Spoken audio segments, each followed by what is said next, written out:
Hello, welcome to mix vlogs for you channel. ഇന്നുണ്ടല്ലോ നല്ലൊരു lunch box recipe അല്ലെങ്കിൽ ഡിന്നറിനോ എന്തെങ്കിലും ഉണ്ടെങ്കിൽ കഴിക്കാം കേട്ടോ. ബീറ്റ്റൂട്ട് ഇഷ്ടപ്പെടാത്തവർക്ക് ഒരുപാട് ഇഷ്ടപ്പെടും. നല്ലൊരു ബീറ്റ്റൂട്ട് റൈസുമായിട്ടാണ് ഞാൻ വന്നേക്കുന്നത്.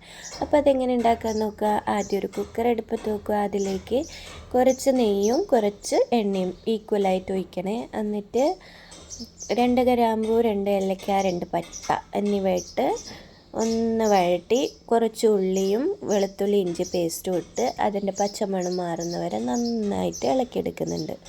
എന്നിട്ട് ചില്ലി ഫ്ലേക്സ്, വറ്റൽമുളക് പൊടിച്ചത് അത് ചേർത്ത് കുറച്ച് മഞ്ഞൾപ്പൊടിയും ചേർത്ത് ഒന്ന് മിക്സ് ചെയ്തു. എന്നിട്ട് ബിരിയാണി മസാല ഉണ്ടെങ്കിൽ അത് ചേർക്കുക, അല്ലെങ്കിൽ ഗരം മസാല. ഞാനിവിടെ ബിരിയാണി മസാലയാണ് ചേർത്തത്.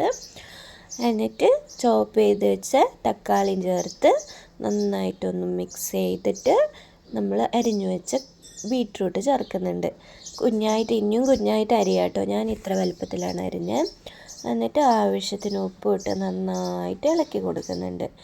ഇപ്പം നമ്മളിവിടെ 2 ഗ്ലാസ് അരിക്കാണ് ആക്കുന്നത്. അപ്പം ഞാൻ 2 ഗ്ലാസ് അരിക്ക് 4 ഗ്ലാസ് വെള്ളം എന്ന രീതിയിൽ വെള്ളം ഒഴിക്കുന്നുണ്ട് കേട്ടോ. വെള്ളം ഒഴിച്ചിട്ട് നന്നായിട്ട് അത് തള വരുന്ന വരെ വെയിറ്റ് ചെയ്യണം. ഈ സമയത്ത് നമുക്ക് ഉപ്പുണ്ടോ എന്നൊക്കെ നോക്കാം. ഞാൻ നോക്കിയപ്പോൾ എനിക്ക് കുറച്ച് ഉപ്പ് കുറവുണ്ട്. അപ്പം ഞാനിതിൽ കുറച്ച് ഉപ്പും ചേർത്തിട്ട് നന്നായിട്ട് തള വരുന്നവരെ വെയിറ്റ് ചെയ്യുന്നുണ്ട്.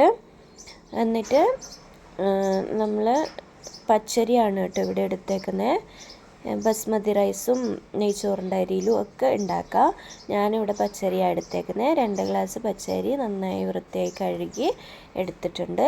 അത് ഇതിലേക്ക് ചേർക്കാം. ആ അരി ഇതിലേക്ക് ചേർത്തിട്ട് നമ്മൾ കുഞ്ഞായി അരിഞ്ഞു വെച്ച മല്ലിയിലയും പുതിനയും ചേർക്കുന്നുണ്ട് കേട്ടോ. അതും ഇട്ട് നന്നായിട്ട് മിക്സ് ചെയ്തിട്ട് കുക്കറിൻ്റെ മൂടി അടച്ച് ഒരു 3 വിസിൽ കൊടുത്ത് വേവിച്ചെടുക്കുന്നുണ്ട്. 3 വിസിൽ കൊടുത്ത് കഴിയുമ്പോൾ കറക്റ്റ് വെന്തിട്ടുണ്ടാവും കേട്ടോ. കണ്ടോ, 3 വിസിൽ കൊടുത്തതിന് ശേഷം നോക്കുമ്പോൾ കണ്ടോ കറക്റ്റ് വെന്ത് കിട്ടിയിട്ടുണ്ട്. നല്ല ഭംഗിയുണ്ട് കാണാൻ, അതേപോലെ നല്ല ടേസ്റ്റുമാണ്. മക്കൾക്കൊക്കെ ഒരുപാട് ഇഷ്ടപ്പെടും കേട്ടോ. അപ്പം ബീറ്റ്റൂട്ട് കഴിക്കാത്ത മക്കൾക്ക് ഇങ്ങനെ ഉണ്ടാക്കി നോക്കൂ. അതേപോലെ ലഞ്ചിനൊക്കെ നല്ലൊരു റെസിപ്പിയാണ്. കറിയൊന്നും പ്രത്യേകിച്ച് വേണമെന്നില്ല, നല്ല ടേസ്റ്റാണ്. വേണമെങ്കിൽ സലാഡോ അല്ലെങ്കിൽ അച്ചാറോ തൈരോ എന്തെങ്കിലും മതി. അപ്പം ഇഷ്ടപ്പെട്ടവരെല്ലാവരും ഒന്ന് ഉണ്ടാക്കി നോക്കണം കേട്ടോ. അതോടൊപ്പം എൻ്റെ ഈ വീഡിയോന് ഒരു ലൈക്കും സബ്സ്ക്രൈബും തന്ന് സപ്പോർട്ട് ചെയ്യണേ. ശരി, അപ്പോൾ അടുത്ത വീഡിയോയുമായി വരുന്നവരെ Tata bye bye. Thanks for watching.